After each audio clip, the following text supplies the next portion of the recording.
And, Don, the Mets win another series, but they lose Edwin Diaz because of sticky stuff. What the F? For now, a mandatory 10, which is not what you want. And I've got two opinions on this, and I think this is a great jumping off point. Because the Yankees, I think, are going to be fine because the Orioles got swept. So the Yankees lost 2 out of 3 and still gained a game on Baltimore. They're going to the playoffs, but there are certain things that need to be addressed. But Major League Baseball can't get out of its own way. They've got a rule about sticky stuff, but apparently it's in the eye of the beholder, Peter. It depends on the umpiring crew. Because sometimes, like what happened with Herman, what happened with Schmidt early, is that, hey, go wash it off. So Diaz comes in a 5-2 game. It's a save situation. And he comes in. They check out his belt, clean. Check out his glove, clean. But his hand, it's got some sort of dark substance on it. He claims it's dirt. He said he was using the rosin. It's a humid night in Chicago, so you want to be able to have something to be able to rub the baseball up with. And clearly there was something on his hands.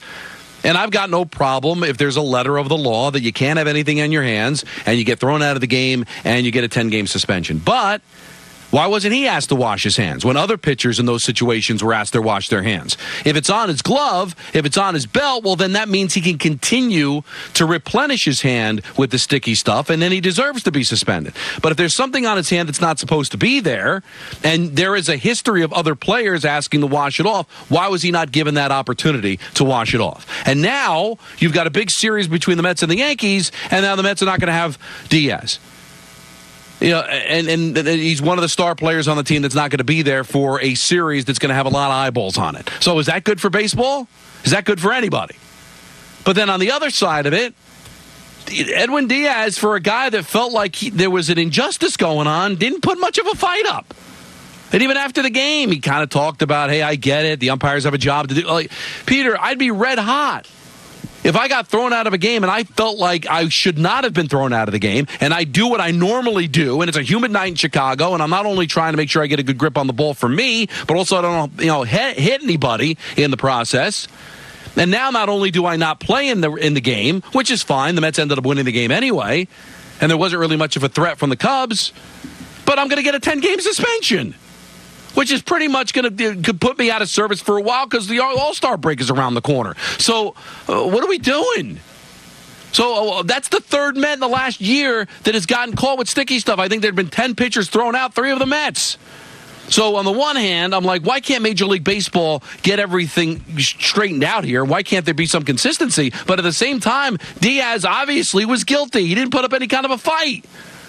So I blame Diaz for putting himself in this situation. So on the one hand, I think baseball's got to figure out some more consistency. But on the other hand, what is Diaz doing? And what are the Mets doing, more importantly, that their guys seem to get tagged more than anybody else? 3 Mets, 1 Yankee, all down to sticky stuff this year. It is weird, Don. This whole rule to me, Don, literally, even from the fact that we legitimately call it sticky stuff, I have a problem with. Like, everything about this rule is roach to me. From it being called sticky stuff to the arbitrary nature of it, it feels like there's some other line in the sand that could be drawn here that is not currently happening. That it's a set rule. It's not always up for interpretation on some level. Or maybe you need to let go of it. And well, I don't know. But this, to me, just doesn't seem to be working. Well, I just don't understand. Like I said, if you find a nail file like you did with Joe Niekro back in the day, or if it's on his belt, if it's on his glove, then clearly you got something going on there. But he did something to his hands. It's only his hands. Go ask him to wash it off. It's not unprecedented. It's happened before. I mean, these aren't scientists. No, there isn't somebody running out from a lab that's going to test to see, is it rosin? Is it dirt? Is it actual sticky stuff, spider tack, whatever it is? We don't know. But if another group of umpires might say, all right, go wash it off, come back. This group of umpires decided it's an ejection, which I said is fine. Mets had a 3-run lead, won the game anyway, but now he gets a 10-game suspension, Peter. And so a guy that's fighting to try to get back is now going to miss 10 games, and then the All-Star break's around the corner. I mean, he may not pitch for another 3 weeks. And then, like I said, it's hard. Diaz looked like he was guilty. He acted like he was guilty. So obviously he knows the rules. So maybe he tried to get something done there. But still, with the inconsistency, is a pitcher going to go out there and go, all right, worst case scenario, they asked me to wash it off. Well, but unfortunately, I got the wrong umpire and they kicked me out. That's what I'm saying. It's like it's frustrating. I hate to say this because it doesn't sound great about the law of our nation. It shouldn't be like getting pulled over by a cop. We're like, I was going 75 and a 65. Hopefully it's a nice cop and they just give me a warning. This should be a set thing. This should be more like it should be closer to a speed cam than a cop pulling you over. It shouldn't be up to the mood of the umpire. And this should be some sort of rule that's in place that's really concrete. And on top of that, to follow through with your analogy, is imagine if it depended on the cop. One cop says, all right, you're good. Another cop says, sorry, you get a ticket. And with the ticket, you're now not allowed to drive for 10 days. And there is and it doesn't matter. It's like automatic. Right? So that's the frustrating thing is that so you can't take it case by case. Like, how lazy is the automatic suspension? Like, I guess the spirit of it is we really want to make sure these guys don't cross the line.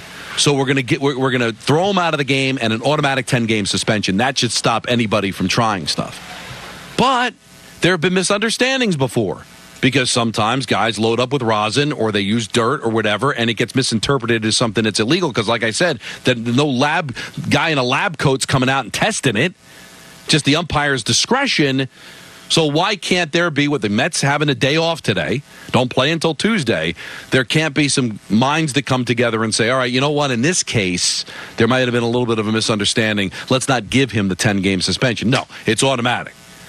So the Mets need to know better, but I still think there needs to be some consistency in this thing. Let's start out. Where do you want to start, Don? Let's start with Lou in Manalapan, who wants to talk about the umpires. What's up, Lou?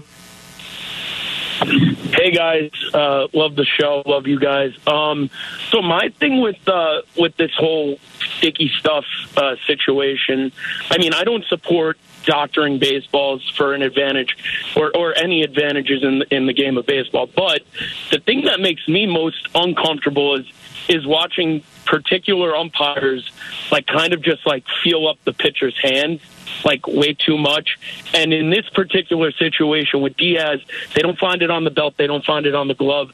So to make it such a big deal and to press this 10-game potential 10-game suspension, it just makes me uncomfortable. But on the flip side, I think that with Diaz, Diaz hasn't looked like himself, and the last couple of appearances from him, he's starting to have a little bit more bite on his breaking ball, and his fastball has a little bit more control. So I don't know if he's been doing this. And listen, rosin is powerful stuff. Rosin's legal stuff. So if he's using the rosin bag in the correct way of the game that they set this rule up, I don't see an issue with it. But now, is he using something else? Was there a pine tar situation? And Don, you brought up a great point.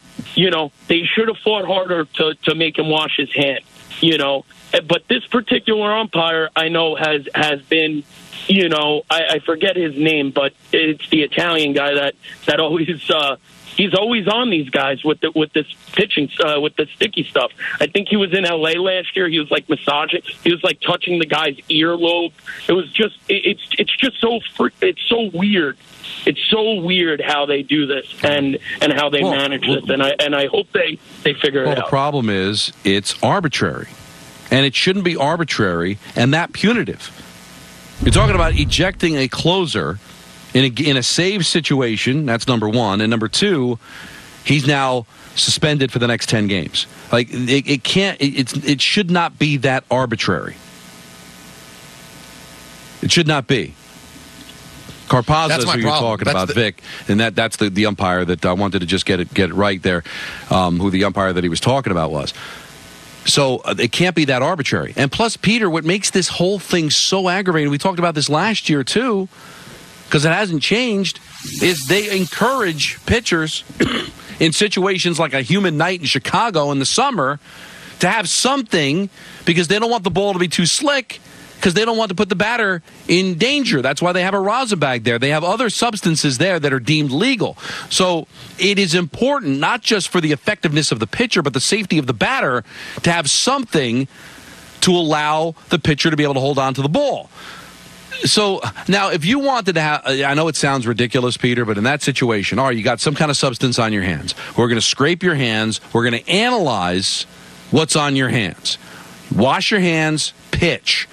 When it goes back, Major League Baseball takes a look at it. If it ends up being an illegal substance, then you're suspended. Like, how about that?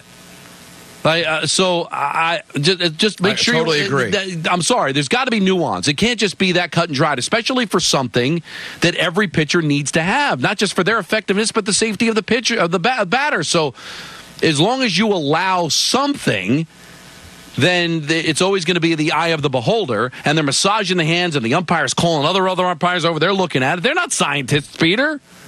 Well, listen, and if you guys are already aware, which you are, that it's kind of this arbitrary in nature, then why wouldn't you go to what Don is suggesting, which is we pull you from the game immediately, then we review it and let you know whether it's going to be a suspension or not. The idea that you have to just go suspension, it just seems stupid. Let's go to Chris in Islip. Hey, Chris. Hey, I know it gets met with a lot of eye rolls, but the NBA has this last 2-minute report where at least the referees have to explain their reasoning for doing things. Yes. I think all sports can benefit from having some kind of, at least a reasoning as to why they made the decision and when they made it. Referees and umpires seem to be the only profession in this country where there's like no accountability. You don't have to answer for any of your choices. It's very strange. I mean, at least if the umpire can tell us after the game, this is what we saw, this is why we chose to eject them. And just being left up to speculation and how you guys are commenting on there not being some kind of set rule against this. They should have to be transparent in why they made the decision. Well, but even if they, what would they say? They would say we believe that the substance on his hand was illegal. They believe. I don't know how they know that. Why? Because it was a darker substance, which doesn't look like rosin, and it didn't kind of look like dirt. Listen, it looks suspicious to me. And obviously looks suspicious to them, but Diaz claims that's normal. That's what he does all the time. And another umpiring crew, and this is the rub to me, would say, "All right, go wash it off," because it wasn't on his belt and it wasn't on his glove. So Peter, I don't know how long. Listen, I played baseball. I didn't play on a major league level, but I think trying to get a grip is the same whether it's high school, college, or pros. Is that I never used to like to use batting gloves. So what I would do, my hands would always get real sweaty.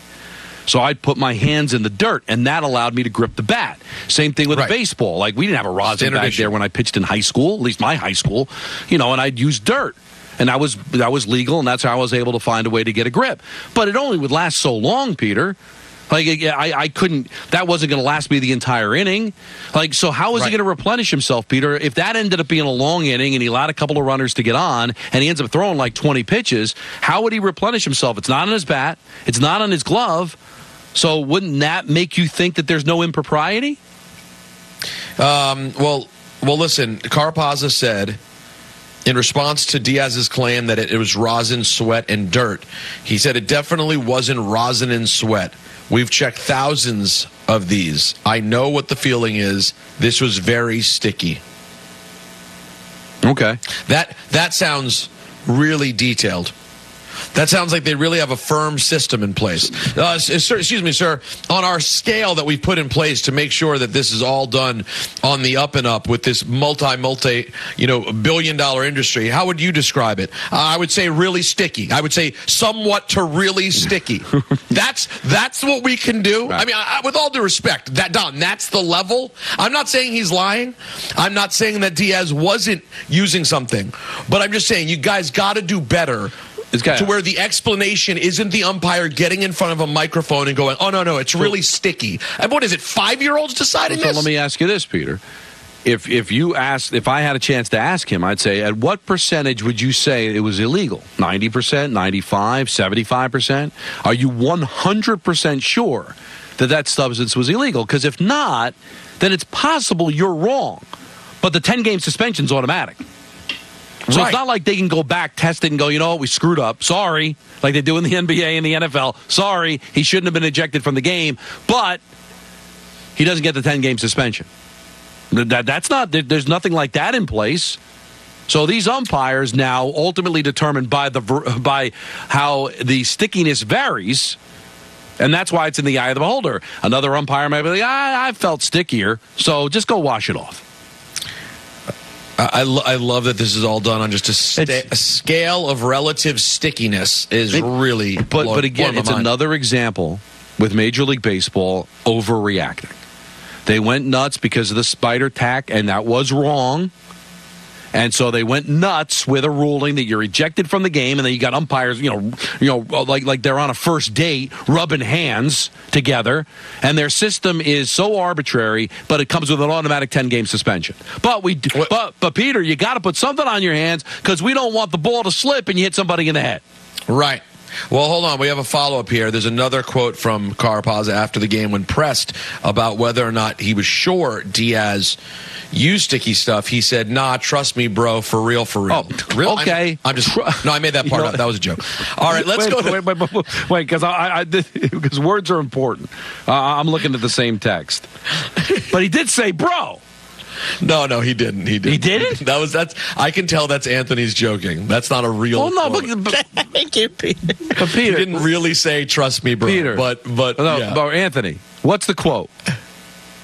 The quote is the above part. The other two. See, Don, this is the difference. I know Anthony. But you got to be careful because you know what? This would be like baseball, where the defender will trust me, bro. The second you say bro, I'm like, I don't trust you.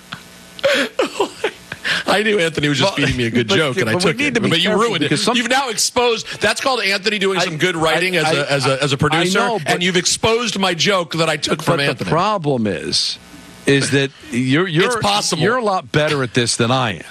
I start to get in the zone. And I can't. Yeah, no, that could have led to another rant. That could have been Don going completely insane because he believed an umpire said, "Nah, trust me, bro." How bad would Anthony feel if it ended up becoming this epic rant and I just go like nuts? It would be like him trying to stop a moving car. Right. No, Don, he didn't say "trust me, bro." That was me, bro. But he did say bro. But he didn't say bro. Right. Right. All right. 1-800-919-3. Did he say trust me?